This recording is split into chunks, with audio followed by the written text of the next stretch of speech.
Hey, everybody. Welcome to an episode of Samson's Mailbag.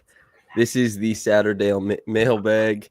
I'm joined by Louis Zatzman, who has just been said bye to his child, who I was hanging out with last night. I was over at the Zatzman house. It was a beautiful affair. Myself and Louis, we have fun talking basketball. We're two pals. We're here to talk about a lot of things that were asked by listeners. It is a mailbag episode. And also, we're kind of here to discuss, are the Raptors on the right track? Firstly, make sure to like, subscribe, comment, all that kind of stuff. I finally remembered to do it. At the top, it's important. I think we're like 5 subs away from 12K. That was what we wanted to hit before the new year. So you can help us achieve our goals and dreams, I suppose. Louis, how the hell are you? I am wonderful. I am feeling rejuvenated. I'm feeling seen by having you come meet the baby, play with my kids. It was glorious. You were under immense pressure and you followed through. It's just been me being a friend, you know? That's right. Trey put it out. You put it out. Suddenly everybody's saying, oh, he's not around. I'm around. Nobody comes to my house. Nobody wants to step into the squalor. But I'll go elsewhere. I'll take. Nobody wants to step into the squalor. Step into the squalor is actually the name of my metal album. So. Oh, good. First things first. The Raptors. Let's get your the high wire view. Like, it's been 3 weeks since we talked last for public consumption. What are the Raptors doing well? What are you worried about? Do you have anything like that going on?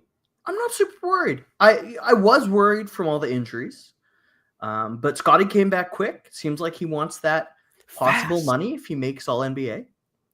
Tough. Yeah. I think even if he's healthy, it's going to be a real, like, this rate at this season won't get him there. But, you got to try. It's an extra, $50 million or something?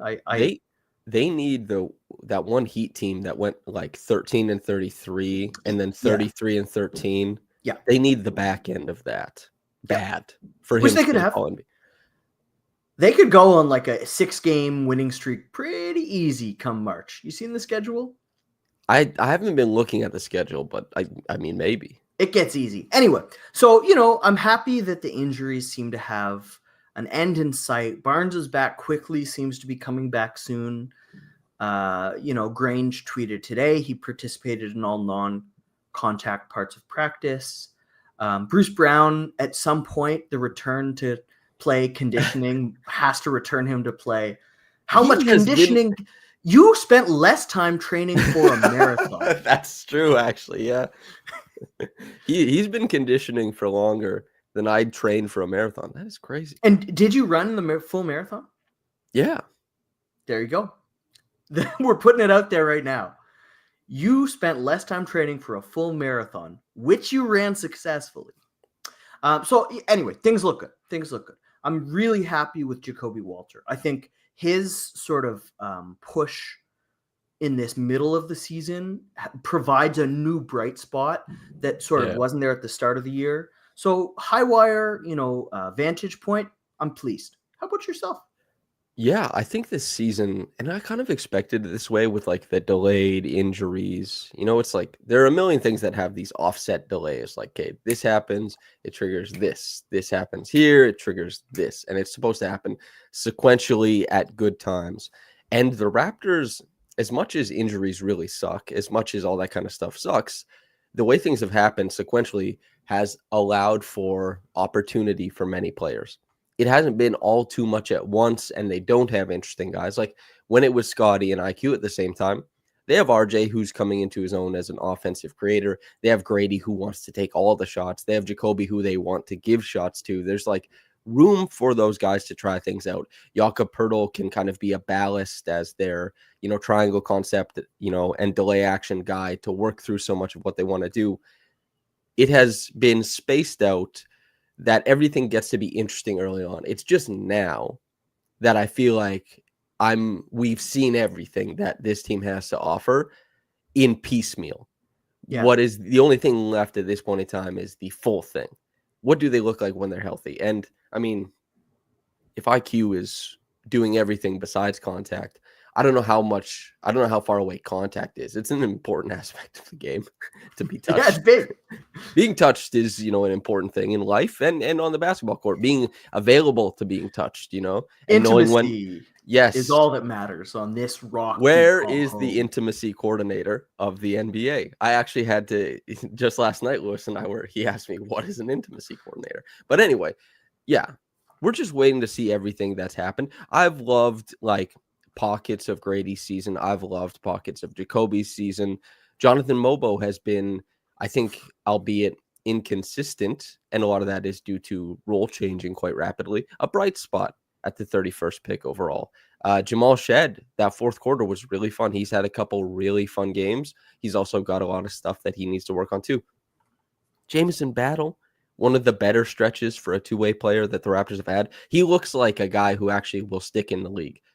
Yeah. If I had to guess, and I probably wouldn't have thought that prior. So, and Scottie has looked just very impactful. He hasn't hit on anything, by the way.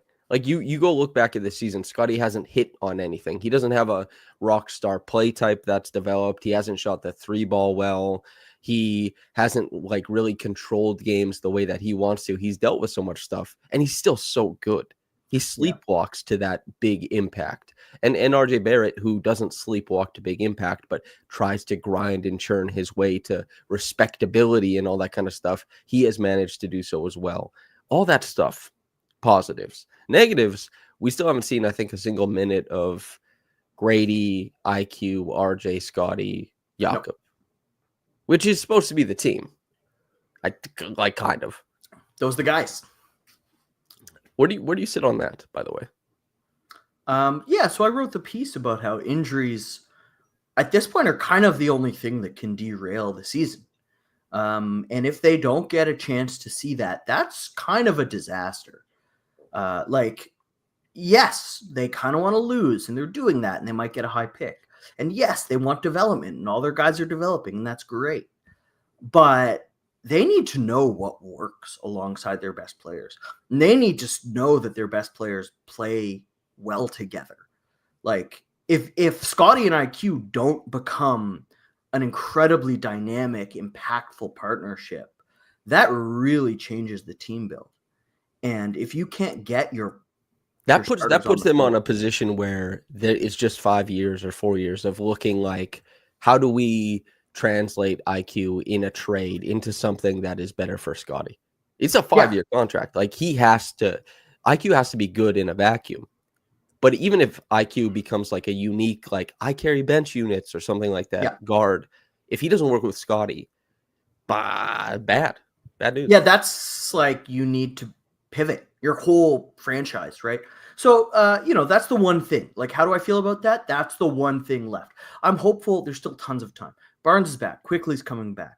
It seems like they're going to avert that disaster, get some answers to those questions, but they don't yet, and that's really, really crucial. Yeah, we're waiting on it, brother.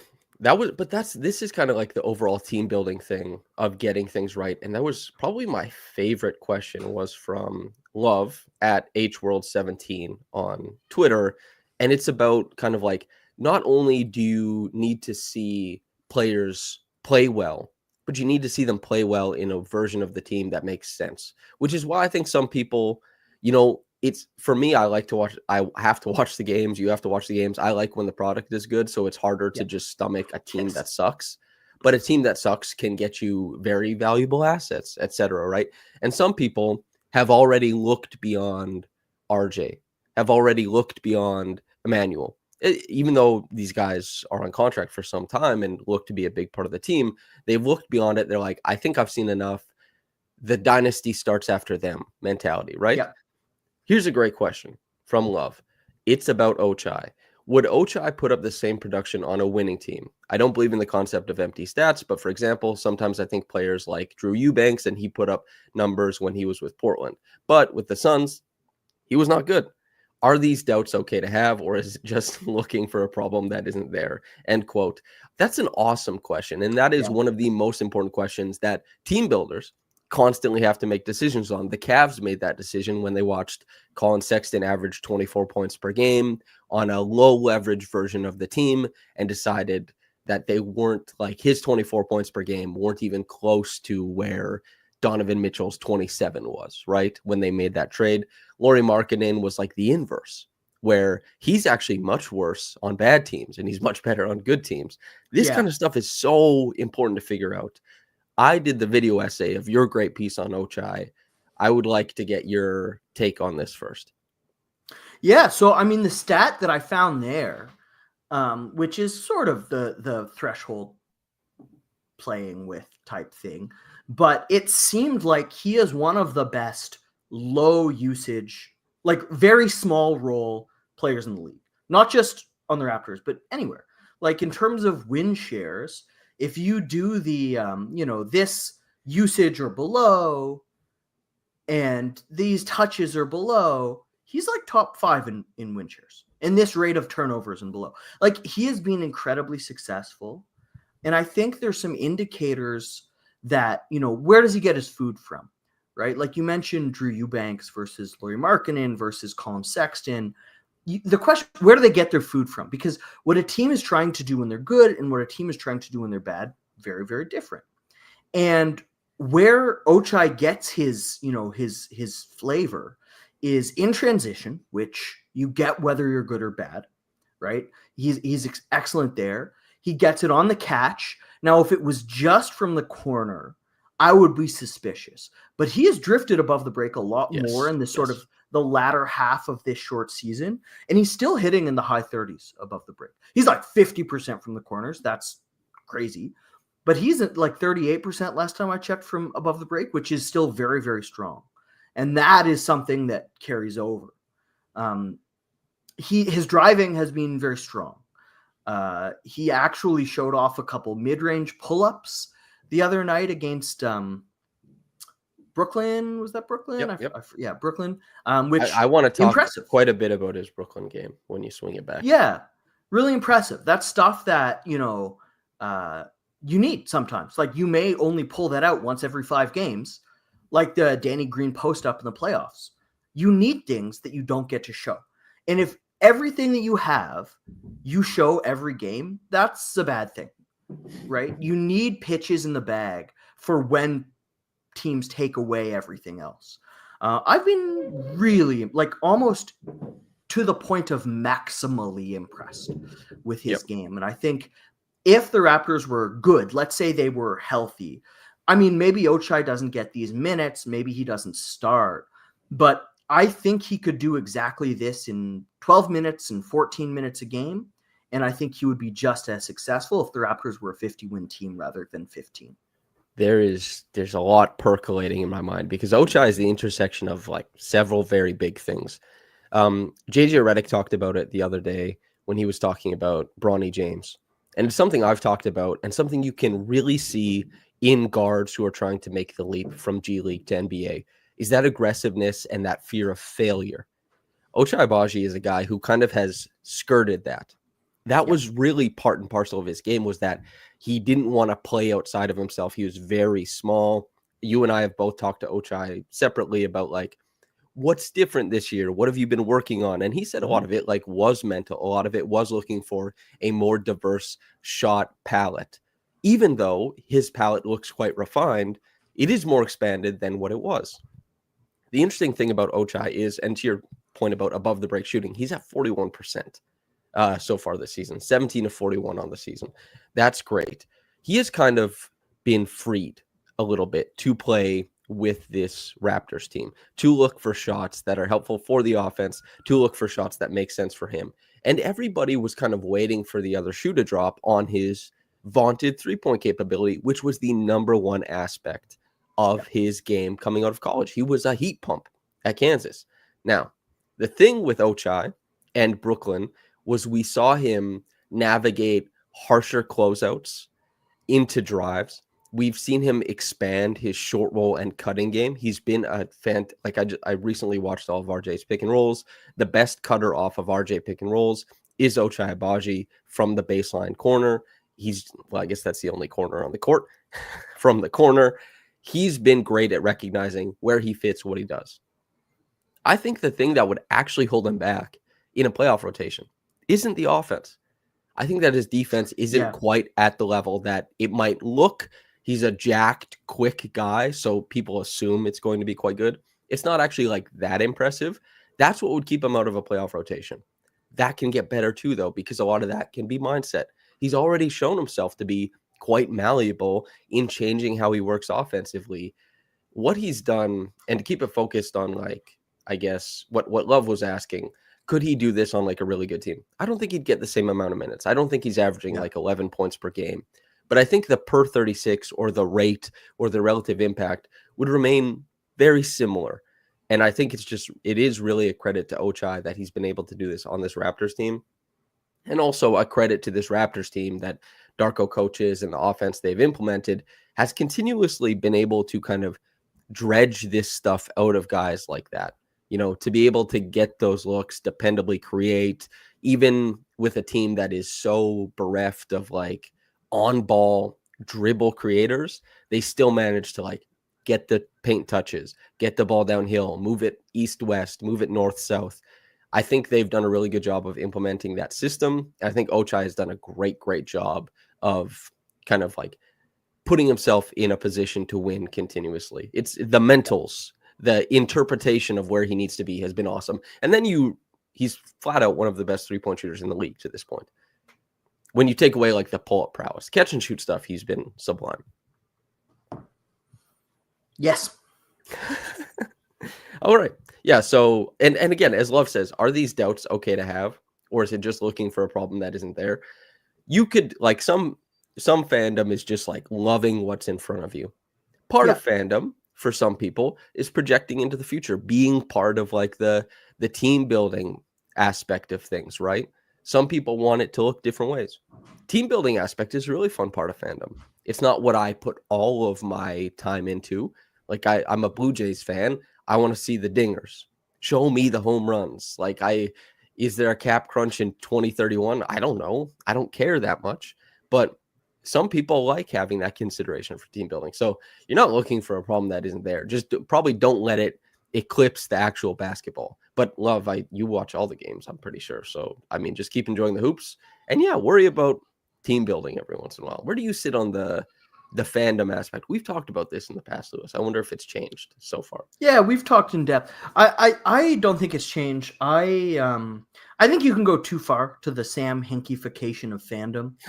I think if you're looking past Quickly and RJ and trying to think about that, are you really a fan of basketball, or are you a fan of spreadsheet? Like, should you just be playing 2K and playing my franchise mode? There's some of that. But scalability and like, oh, this guy's playing really well. I wonder what he'd be like next year or the year.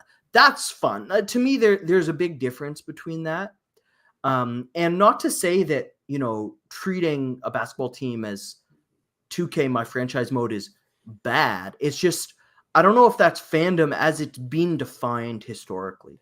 It's just a different means of consuming the sport. Whereas I don't think projecting Ochai onto a good team is that same extent. I think that fits with fandom as we sort of traditionally understand it. Yeah.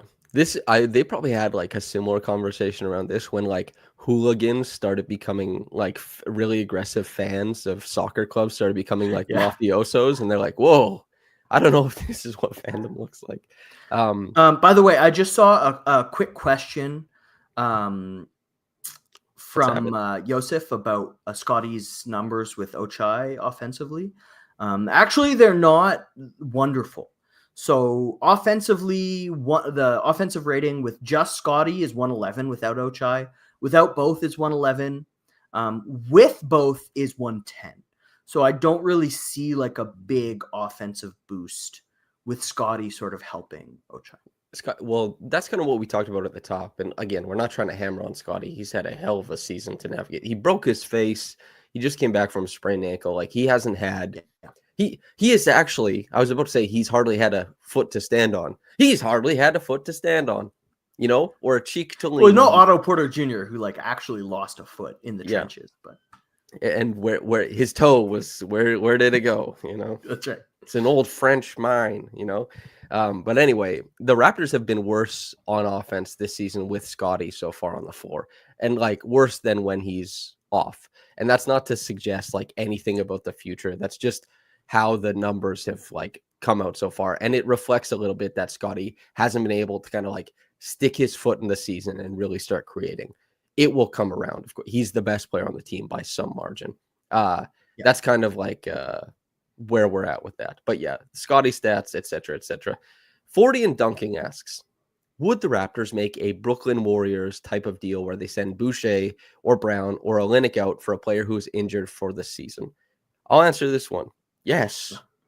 It depends. Like, there's a sliding scale of how those guys are perceived. They're not too far apart, any of them, but there's a sliding scale. The Raptors would kind of bandy back and forth for what they think is valuable or what is good. But like Bruce, they have to get something. They wouldn't trade him just to trade him because he's expiring. Like they would need a pick, or they would need a player that they think, I like that guy. And they had to pay a first round pick for Ochai and Kelly. But if they can navigate some sort of Bruce Brown into like some, like maybe whatever Dennis Smith Jr., who isn't on a team right now, but like maybe there's like a really interesting guard that they like. Maybe Jalen Noel is everyone's cup of tea again or something like that. I think the Raptors definitely do something like that. Where do you stand, Louis? Yeah, for sure. I mean, I don't think the Raptors are expecting more than that particularly for the non-Bruce Brown guys. I'll if say you also, can get Fandom, 40 and Dunking. This guy watches like every Raptors game, engages with the team, listens to the podcast as long as I've been doing it, reads articles. I see him read everything from all different workers around the league. That is a fan. That guy watches basketball, talks about it, thinks about team building, but also just watches the game and enjoys it. So also enjoys 40 the and game, Dunking. Yeah. And maybe if the dunking is a question mark, I don't know if he's still dunking. Let me know. I'd like to know 40 and Dunking. Are you still? Yeah, because I saw that first name, 40 and Dunking. That must have been 5 years ago at least. Yes. We're talking 45 now. Is that Dunking? I think the first time I saw 40 and Dunking, there was no question mark. I think it was like 40 and Dunking, but now he's like 40 and Dunking. Yeah, Yeah. Punctuation changes everything. Yeah. Yeah. No, I agree with you. I don't think fans should expect big packages for the Raptors at this trade deadline. Yeah. Minute moves, like the Sasha Vezenkov, Davion Mitchell package is sort of the framework I expect for what the Raptors were looking for. You know what happened with that? So this is a mailbag episode.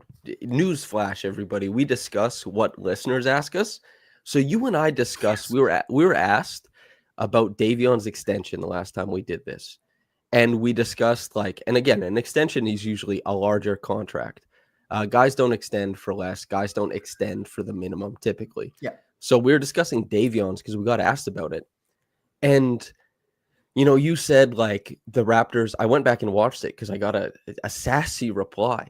And you said around 7-8 million. I said if there was an extension, he'd want to try for 12 million around the mid-level, but that basically doesn't exist. And then we mentioned that Gary Trent Jr. is on the minimum, and then we moved on. And I got this, I've seen it several times that people think that we were saying guaranteeing that Davion's going to get a $10 million contract. And I've never guaranteed anything in my life. And then when I did that Davion video essay, which if you've looked around at what people do, any video maker on the Raptors, you're going to see if somebody plays well or plays a string of good games, you're going to see content, work about it. But randomly, 6 days after that video came out, there's just a slew of comments being what the hell? And all within a 3-hour time frame. And so I was like, why do people think we're saying this one? Why is there a quick successive negative reaction? And I was like, is somebody poisoning the well?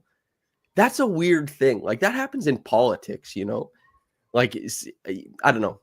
I thought it was weird. It confused me. I was like, this is very innocuous basketball talk. but it's like, emboldened tribalism. Anyway, we have another question from Raptors Report, who is in the live chat right now, and this is a really good question. Quote, why do the Raptors not run more pick and roll plays with Scottie as the roll man? It seems like he and RJ, two of the Raptors' best offensive players, could be effective here. Synergy says Scottie Barnes hasn't even met the minimum possession threshold for pick and roll man this season to be tracked. End quote. Okay. This is an awesome question. Yeah. This is like the question, which we've discussed in the past. And the first time I had it was with Matt Moore on the Raptors weekly podcast right before the Raptors would go on to win the championship. Liam McCullough says Louis Bro said he thought Davion would get 10 to 12 mil, just a casual take. I went and watched it back, Liam McCullough. Yeah, he didn't say that. Anyway, so we talked about it in relation to Giannis.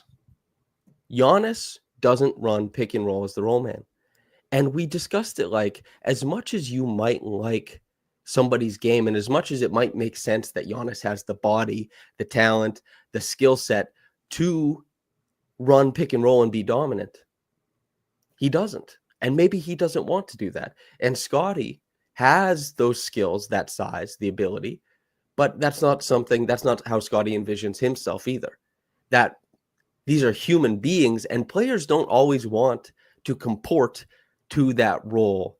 And I think the reason why Scottie is not being put in pick and roll actions is because Scottie wants to be the guy handling the ball. He's the star. Just last season, he was an 80th percentile pick and roll ball handler. He had a lot of success. The Raptors built out a lot of sets on offense to make that happen. They facilitated that. He did well in it. And he doesn't want to set screens and roll. So he isn't. And RJ doesn't want to set screens and roll. So he isn't. So they have guards like Emmanuel Quickley. They have guards like Grady Dick. They have guards like Ochai, who to varying degrees are going to be slipping or sealing. And that's what we have. I'm curious where you sit on all of this. I think it goes even beyond desire. I don't think Scottie's very good at setting screens. He whiffs a lot.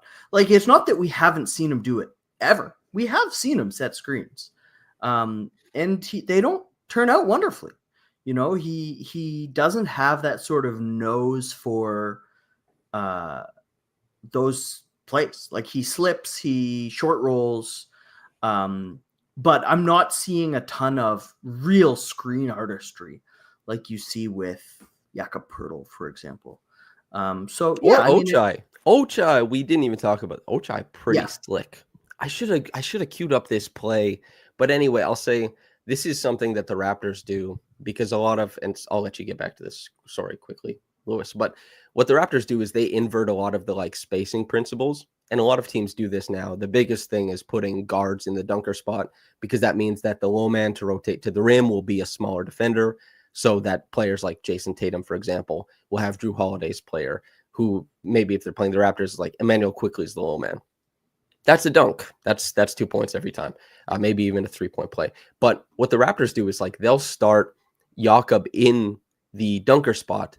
They'll run kind of like a ghosted or really a slip pick and roll between Scottie and Ochai. And Ochai will take that opportunity to seal his man as the guy jumps up a little bit to guard Scottie. As soon as he catches the seal, Jakob flashes up to the elbow.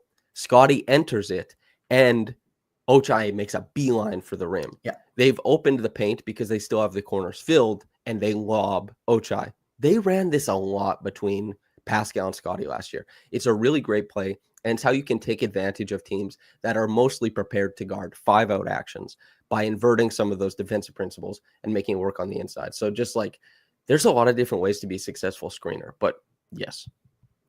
And especially when you're just facing switches, almost every time you're setting a screen, you're not really working on screencraft, and Scottie, for all of his skills, it's not the highest leverage skill that he could develop. He has the fewest chances to work on it in games. I'm not super concerned. It would be nice. It would be nice if he was a masterful screener. That would help. And you've seen Giannis improve a lot with Dame. If the Raptors get Damian Lillard, I imagine Scottie would work more on his screening. But for now, there's sort of bigger fish to fry, micro skill wise. Yeah. And like, would it be awesome if every player just maximized everything that they could, and there was like there's no ego. Like Louis has this qualm with me. I'm a schlub. Well, when we play basketball, he's like, you should cut more. He's I too don't cut. point guard pilled. Yeah, every play that happens, no matter what, he's like, the point guard did that. That's what the point guard did. That's funny. Maybe that's why I wrote the big Scottie's going to be a star piece in his rookie year. I'm like, I see it. There's some point guard stuff there. Point I think he's a point guard. Yeah. But not everybody comports themselves in the most efficient way all the time, you know? Yeah. But then there's also like Anthony Edwards. You go across the league and everybody's like, why is he pulling up for three so much? And he's like, well, our spacing is bad and everybody's in the lane all the time. So I'm shooting over the top. We don't know what to do. And like sometimes it's motivated by limitations. Sometimes it's motivated by skill sets. Like, for example, RJ has been driving like at a higher frequency than Scottie. He scores a little bit more often than Scottie, but RJ also sees a help defender in the lane a higher percentage of the time than Scottie. So it's more plugged for RJ, but RJ is still trying to drive in and do that. Scottie sees different avenues to success than RJ does, and he's trying to work on these other aspects of his game. That's kind of where we're sitting with all that kind of stuff. It would be so interesting if players did that, but like, how do you do that? OG Anunoby had a couple good seasons of like rolling, but then he became a guy who's like, give me a pinch post up. That's what I want to do. I want to back somebody down and shoot like a fadeaway. And then he did that for like 2.5 years after coming up as like an interesting roll man, playing next to Kyle Lowry. Kyle would go left. You know, he has that little left-handed in and out, up fake, pocket pass, dunk. But players do what they want. Like coaches can, That's actually a great example of what happened last game. I'm rambling, but like, hopefully this all ties in. The Raptors ran screening actions for Scottie at the end of the game against Brooklyn. Everything was a screening action. They brought guys out of the corner into handoffs. They ran screening actions at the top. They ran 77 shallow. They put him in positions where like he could use the screen, but Scottie halted everything into isolations and then went and ISO'd. And then everybody was like, why is Darko drawing up ISOs? And then Darko after the game was like, we were attacking isolations too often instead of playing the game we meant to play. Like it was, the coach is like, hey, we'd like to do this. And the player is like, I actually have the ball, you loser. I do what I want. I'm holding it. Stay on the sideline. You know what I mean? Okay, here's from Trey. 2 questions. With the Raptors' success with rehabbing Ochai's career, is there another former high draft pick that you'd like the Raptors to go after? That's 1. 2, is Let It Snow by Boyz II Men a Christmas song? I will let you answer the second one. And because for me, it's an obvious yes. I neither know Boyz II Men nor Christmas. Jewish non-Boyz II Men listener here. So you're not willing to step out and make any, you don't want to comment on anything Christmas. Is snow, are the Christians claiming snow now? Is that a thing? Maybe. The Christians have claimed many things. Song. Well, this is kind of like, is Die Hard a Christmas movie? Do you get into that? Have you seen that debate before? I've had that conversation before. You've had that conversation, but you won't have the Boyz II Men Let Us Know conversation? Yes. This is like our conversation last night about Breaking Bad. That's correct. Like either I'm confused or you're wrong. Okay, so with the Raptors' success with rehabbing Ochai's career, is there another former high draft pick that you'd like the Raptors to go after? Is there anyone it doesn't have to be a former high draft pick, but you've done this many times. Every offseason you go looking. Who's interesting? Who could be had? Do you have any guys in your mind? I have so many whiffs in a row, man. And the Raptors always get the guy that I want them to get, and it keeps not working. Like, I wanted them to get Jalen McDaniels, and then they went and got Jalen McDaniels. I wanted them to get Emmanuel Quickley. They went and got Emmanuel Quickley. Not to say that's a whiff by any means. I wanted AJ Griffin. Not ideal. He quit basketball, right? He's retired? Yeah. He Yep. quit. Yep. He's working with God now. He's running the pick and roll with Jesus. Aren't we all? Aren't we all in our own way? I am not 100% sure right now.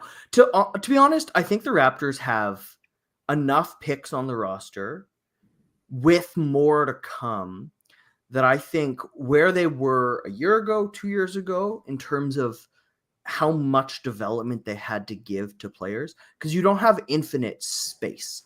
There's only so many touches, only so many minutes, only so many picks. There's only one ball. The Thunder had lottery picks that they didn't, or close to lottery picks that they never got a shot in their rotation because they had too many guys. Yeah. So I get the sense that, if the Raptors really like a guy, go for it. But right now, I think they want to see what they have. The bottom of the roster, the churn of the roster seems set. The top of the roster is where I think they need to think about things. That's Will said this awesome thing, and I think it stems from like footy commentary, like out in the Prem. But he said that Jacoby plays with an offensive imagination, and that seemed so apt. I was like, yeah, that's a good way to put it. Like, how some players are very rote. They know what they've been told to do, but Jacoby is a guy who, and you've written about this quite interestingly as well, is like that verve in his game, right? How you never really know where, if he attacks a closeout, where that possession is going to go. Some players, it's very dependable what's going to happen. Jacoby can mix and change things into so much different stuff, and he deserves a lot of minutes to try that out. And Grady does as well. And Emmanuel, you just gave $32.5 million to. He is probably closer to a finished product, well, much closer than the aforementioned guys, but like he needs possessions too. And the Raptors, they don't have an infinite amount. But if they were, and we'll put the conversation here after I read this thing. Hey, this podcast, believe it or not, ladies and gentlemen, if you're listening, is a sponsored podcast. You can see it right up there by Sober Carpenter, craft beer reimagined. This year, Sober Carpenter celebrates 5 years of award-winning brewing non-alcoholic craft beer. From hoppy IPAs to rich Irish Reds, we've got the flavor, well, they do, without the buzz. You can find Sober Carpenter at Sobeys, Loblaws, Whole Foods, Metro, Farm Boy, or delivered straight to your door at sobercarpenter.com. Cheers to 5 years of staying true to the craft. Sober Carpenter, crafted for those who sip differently. I've said it many times before. I sip differently. I'm a sober person. I used to be a carpenter. It's in the name. Show it to them for sponsoring the podcast. Okay, here's what I want to ask really, though. What position? Maybe you don't have a guy. Maybe the Raptors aren't able to get a person, but we got asked from Ajit Singh. He said, are there any early favorites in the upcoming draft from a Raptors perspective? One, you and I probably won't have much insight there, not yet. Any second draft candidates? And then he asked a very detailed question about Jake LaRavia. And while Jake LaRavia, you and I don't watch a bunch of, he does represent probably a good archetype that makes sense for the Raptors to get.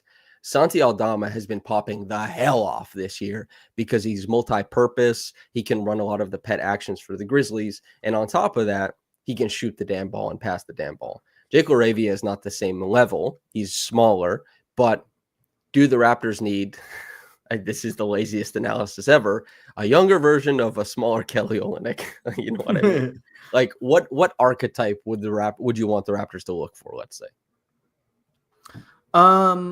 Yeah. So honestly, my major thing right now is they still need more shooting. They still need more driving. But they need it way more to match with the defensive end. Like, if you find good shooters who are small, I don't know if they are getting minutes on this team as currently stands. Jacoby is a small 2 guard. And he's not a 1. Really rebounds well. Yes, and Ochai is a small wing. But doesn't rebound very well. And RJ is a big 2, but can't defend 2s. His best position to guard is like the weaker wings in the NBA. the Raptors have a lot of stuff. And Grady, if he ever is like a neutral defensively, is still like a long ways away. He has size for the 2 position, but he also projects as more of a team defender. Yeah. They need somebody sticky on the wing. Let me give you a stat here. I have 2 stats. I've been trying to shoehorn this in. I think it's time to shoehorn. One, Grady Dick, Jacoby Walter, Scottie Barnes have played 23 minutes together. That's the first of the 2 stats. 23 is not very much when it comes to minutes. But in those 23 minutes, they have had a net rating of plus 17. And I don't think that's crazy, like small sample size. Jacoby has the highest on-off on the team. Scottie has the second. Grady has the fourth. Like, they are driving winning, all 3 players. I get the sense none of them have like a small minute total on the season. I get the sense that the net rating with the 3 of them should be positive on the year. And that works because they have a lot of movement and shooting and cutting in Dick and Walter alongside Scottie Barnes. They have been really successful with Mobo. In the small minutes we saw that Spain pick and roll where Grady Dick smashed a guy as that back screener to get the lob to Mobo. They've been successful. It was a big screen. It was a big screen. It was a big screen. Let me keep going.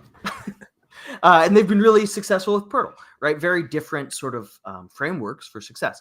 And so I think what works there is Jacoby is maybe the team's best non-Davion on-ball defender right now. He has been, and non-Scottie, obviously, as well. Like, Scottie and Davion are sort of a class apart. Wait, you think Jacoby is better than Ochai? Yeah, for on-ball. I think if you take the entirety of defense, no, I think Ochai has had a better defensive season. I don't think I would co-sign that. But I'd love to be wrong about that. Like, if Jacoby's better than Ochai already, that's mega. That's huge. He sticks on ball a lot. He's pretty sticky, yeah. His screen, he sticks, that's all I mean. I was watching for this the other day. But like, his screen nav is pretty tough. Yeah. But like, better than Ochai's. Neither are very good at it. But he is so sticky. Yeah, he is very sticky at the point of attack, especially in like isolation situations. He mirrors guys. Yeah. Yeah. Anyway, so all of this is all preamble, which is why I keep trying to push past. So all of this to say what works there, right? I think you need a big wing who defends, who shoots. Cooper Flagg, I think, would be an exceptional player. Like you said, we didn't have a draft take. Here's a draft take. The guy who everyone thinks is good, I think would be pretty good. Hot take here. No, that he also he is a dive man, by the way. Cooper Flagg likes setting screens and catching, using 2 feet and a pound dribble and dunking, or switching hands at the rim. Like that's fun and good. That's fun and good. I think they need, like, if Dick and Walter are successful, then like alongside Barnes, you want Laravia, for example. I think actually matches very well. Like, shooting, size, works great. I think he's a better defender than people maybe give him credit for, but I don't. The Jaren Jackson Jr. stuff is like looms large. You know what I mean? Yeah. Jaren Jackson Jr. drives a lot on that end, like Scottie as well with the Raptors. But yeah, so I think there's a framework for sort of archetypes. And Mobo, for example, has been terrific. That like switch big who, if he were to really work on his screen craft, because it's not good, and if he were to finish, because he has not been, then you're really looking at a player that fits what they are trying to cook. All of that is sort of broad and scattershot. Take me home. Bring it in. Bringing this into a point for me, please. Mel in chat says Cooper Flagg is pie in the sky. Might need to lower your aim. I don't like. We're not saying Cooper Flagg because we're like this is going to happen. We're not. Yeah. We're not setting our sights there. I think we're making he's a facsimile for things that work and things that help. the Raptors do need, like, you know how Dylan Brooks was really gettable for the Rockets? Like, so gettable. And they win his minutes, and he's hugely valuable. There are things about his game, there are warts on his game that people don't like, but he just so clearly helps you win minutes and win games. The Raptors need to go sniffing around for, whether in the draft or whether in free agency or via trade. Like, they need a guy on the wing. It doesn't have to be Dylan Brooks, but it's important that they have like a bastard defender on the wing. And Scottie can't be the bastard defender on the wing because he's too important in other roles. And even if he is, sometimes you need a guy to step into that. RJ is not that. No. Ochai and Jacoby are not going to be that. They're not big enough. It's just that guy is not currently on the roster. That, to me, if Jakob sticks around, Scottie will stick around. RJ and Emmanuel are on contracts. Jacoby and Grady are on contracts. A lot of guys are under contract. Like, a lot of this team, it might not be there. Trades can be made. Decisions can be made, but they're there. HK says Mobile has defensive bastard potential. Yes, he does, but he has to be able to, like, Dylan Brooks shoots the three and like is healthy for the offensive environment, and Mobile is very unhealthy for the offensive environment right now. They need another guy, and that's the guy they need. Is like the defensive bastard. And I've actually coined this term this year. This is like the third time I've used it on the podcast. I love the term defensive bastard. But Louis, okay, I'll get to the last question just so we can kind of like talk about it. All right. Dead air, everybody. I hope we're all enjoying this. This is what podcasting is all about. That's like that It's Always Sunny in Philadelphia when they do the podcast and Frank is sitting there and he's chewing like food and he's like, dead air. We basically, I'll say, we just answered the Raps Ujiri asked about adding a player with star upside, ideal archetypes, all that kind of stuff. Seymour Dallas asks, any prospects outside of the consensus top 3 that interest you for the Raptors. Louis and I, we haven't dug into draft stuff yet, but there is a question. Shai Hulud Alexander, my friend Nabil, asks, it's Oscars marketing season, so Variety and The Hollywood Reporter are doing their roundtables and actors on actors, directors on directors pairings. What players or coaches would you want to mix and match playing today to do a player on players or coaches on coaches interview? I'll start. If Nikola Jokic was game, I want Anthony Edwards to interview him. I think that is like absolute fire. Is there anybody who you think is compelling? And I'll also say there's 130 people in here right now. Make sure to like the podcast, all that kind of stuff. Subscribe. It helps grow the channel. It's good for what we're doing here. Louis, who do you want to see talking? Is this... Oh, no, I'm just going to make it Raptors. You went non-Raptors. I'll go Raptors.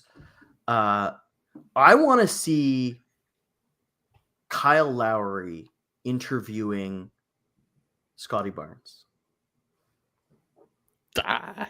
I think it could be combative. This is so Coco in chat says defensive bastard sounds to me like someone who's defensive in a conversation context. I think Kyle would turn Scottie into a defensive bastard. That's correct. I think it could go go off the rails, but that's all part of the excellent content. I think Kyle spent a long time deriding and despising the people who asked him questions. Yes. But if he were to be the one who asked questions, I think he'd quite enjoy it, and he'd really get under people's skin. I think he's flipped that around a couple times. Like, he's held the mic like a grudge on occasion. Well, the mic like a memory. Yeah, exactly. That's funny. I do wonder, like, Kyle and Scottie is a really good one. Who are the most interesting players in the NBA? Like, they just did that starting 5 show on Netflix, and basically none of them were compelling or exciting, except for Anthony Edwards, because it seems like PR. You know what I mean? It's just like guys aren't being themselves. They're like, here's this polished image of me. Whereas, like, if you're gonna do the show, you gotta do the show. You gotta be a little messy. Yeah. So I think Chris Boucher, like when I think interesting people candid in the NBA, I think guys who have not spent 14 hours a day for their entire life in the gym. It's hard to really get a well-developed life when you spend your whole life doing one thing. And guys do it, right? Guys do it. But people who are like the best in the world at something very often don't get the opportunity to develop other things. Boucher did not spend his life projected to go to the NBA, right? He had an interesting Boucher interviewing Jimmy Butler. That would be fascinating. That would be good.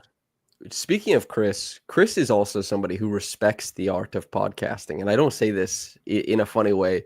He said that at year-end interviews at the end of 2023, I'm pretty sure, where Chris was saying, like, I do the podcast. I'm learning about your guys' job. And like, I appreciate how some of you do it now, and he was saying like, it's not that easy, like there's a skill to it. It's like he and Serge Ibaka, two well-rounded men who have a lot of other things going on. Both of them humanize the reporters on the other side of it, because Serge Ibaka asked like, how much money do you guys make? And was appalled at the answer, was like, whoa. It entirely changed his relationship with media. Yeah, he was pretty standoffish. He found out that we're not all millionaires like the players are, and he was like, "I am going to be nice to them forevermore." And he was. I love Serge. Also, really, really fascinating guy. You know what I think would be a great podcast duo? I think Serge and Mark Gasol, like the Spanish connection. They could do bilingual stuff. They'd have a lot of stuff about other places, cultures, food, societies, lives. Some players really, like some humans really can do it all. Like that's some people are more limited in what they can do, and everyone has things that they're great at. But some people they can just balance themselves across so many different topics. And Serge being such a talent and being so like magnetic and all that kind of stuff is great. And Mark being more reserved, but like you see what he chooses to do with his time, like going to save immigrants fleeing countries at sea with his off season as like a 7-foot man on a boat that's 8 feet long. Like what an interest. And he didn't tell the Grizzlies about it because he was like, they will not co-sign this. No. Most athletes are not dreaming of making that decision. Like never, ever, ever. And Serge is not exactly that, but different in a lot of great ways. It's just, that good men seems like to me. I love when good men are interesting. Big shout out to good, interesting men, good, interesting women, good, interesting they, thems. Everybody who wants to be good in the world. That feels like a podcast, Louis. Yeah? How do you feel about that? We're going to end it. I love it. Yeah. All right. Anything you want to say to the people before we get out of here? Thank you all for being here, for your questions. Don't say Merry Christmas. That would be so fake of you. We were here. Samson was here in my house last night talking for hours. We have nothing left to talk about without you asking us questions. So it's very, very kind of you all to join us on your Saturday afternoon. Thank you. Yes. Yeah, always. I wondered about the Saturday afternoon podcasts because I was like, are people going to listen on a Saturday afternoon? But lots of people have this year. They've been some of the most popular. And I was genuinely sad to kind of see the change in the reaction podcast and wondering, like, I've been talking to these people for 6 years. Like people email me about like I'm a part of their morning routine. So to just like take that away felt like, damn, but this feels like a good happy medium to still people who want that type of banter and engagement to fulfill that. So thank you to everybody so much for listening, podcast listeners, video listeners, all that good stuff. We love you. We appreciate you. Enjoy the holidays. Myself and Trey will be back with some sort of mailbag podcast of sorts. We have things to talk about. We won't be recording it from Christmas at Trey's house, but we will have anecdotes. All right, everybody. Thank you so much for tuning in. Like, comment, subscribe, all that good stuff. Whether you got into this in the morning or at night, have a blessed day and goodbye.